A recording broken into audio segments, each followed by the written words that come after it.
Welcome back to the Foundry by Forge College. Look, if you've ever broken into a cold sweat worrying about losing your seed phrase or, literally yelled at your screen because you didn't have enough ETH to cover gas fees, this explainer is absolutely for you.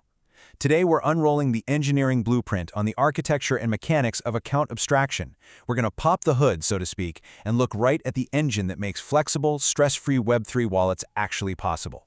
Let's get into it. Here's our blueprint for today.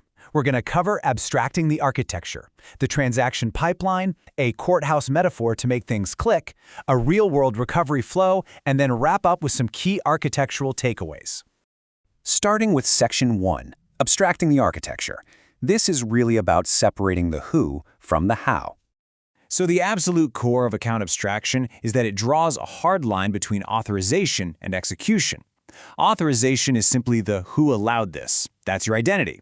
It could be a single signature, a multisig setup, or even trusted guardians. Execution, on the other hand, is the deterministic state change on the blockchain.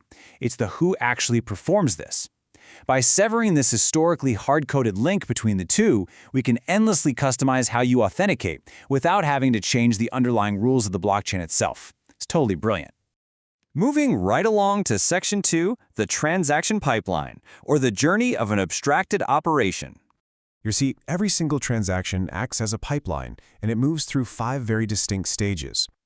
We've got construction, local validation, bundling or relaying, on-chain validation, and finally, execution. Think of this whole process like a strict gauntlet.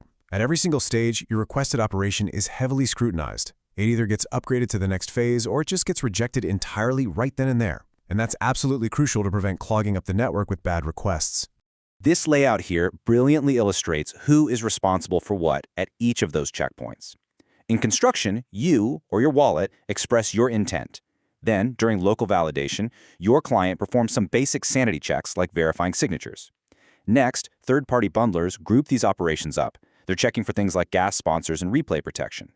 After that, on-chain validation re-verifies your proofs at the smart contract level. And finally, execution actually applies the updates. It is a highly coordinated, reject-early kind of dance. All right, Section 3, the courthouse metaphor. We're talking bureaucracy, but make it Web3. Don't worry, no long lines here.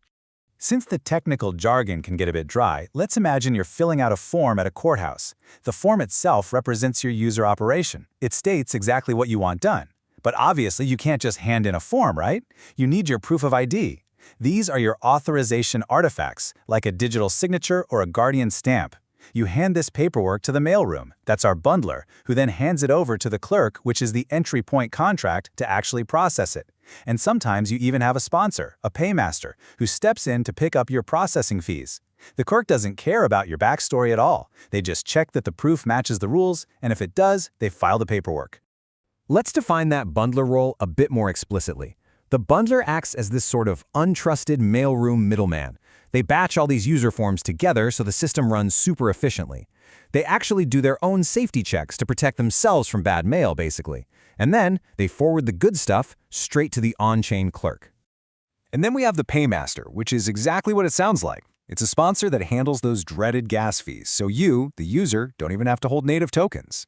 Imagine stepping up to the clerk's desk, realizing you totally forgot your wallet, but a friendly sponsor just steps right in and pays the filing fee for you. That is the magic of the paymaster. It's a real game changer for user experience. That brings us to Section 4, real-world recovery flow. Basically, how to lose your keys without losing your mind. So, practically speaking, the absolute best strategy here is to keep your main private key perfectly safe, entirely offline. Day-to-day, you just use a low-limit session key for normal tasks, kind of like buying a coffee. But what if disaster strikes and you lose that daily session key? Well, that's when you rely on a Guardian module for emergencies. If you do lose your key, the recovery timeline is just beautiful. First, your wallet prompts your guardians. These could be trusted friends or other hardware devices. Say 3 out of 5 of them sign an attestation to prove it's really you. The bundler then relays this massive recovery operation, and the clerk verifies those signatures on chain. Boom, your public key is updated without you ever having to expose a main private key to the internet. You are completely back in control. It's like magic, but it's really just great engineering. Finally, Section 5, key architectural takeaways. These are our core principles for builders and auditors. Whenever you're evaluating an abstracted account, You absolutely must map out that 5-stage pipeline we just walked through. It's essential. You also need to keep your verification routines completely auditable at the account level. This really reduces your attack surface. And of course, ensure strict replay protections so that bundlers and paymasters can't accidentally or maliciously manipulate those transactions. Now, if you take nothing else away from today, remember this single quote. Authorization is modular, execution is deterministic. By completely uncoupling the who from the how, we've unlocked an entirely new paradigm of user experience and security. It's a foundational shift. I'm going to leave you with this question to chew on before our next lesson. How do all these moving parts impact the security surface area and UX in real-world protocols? Think about it. Thank you so much for watching this explainer. Be sure to visit forge.college to dive much deeper into Web3 architecture, explore our learning programs, and really master these concepts. Catch you next time.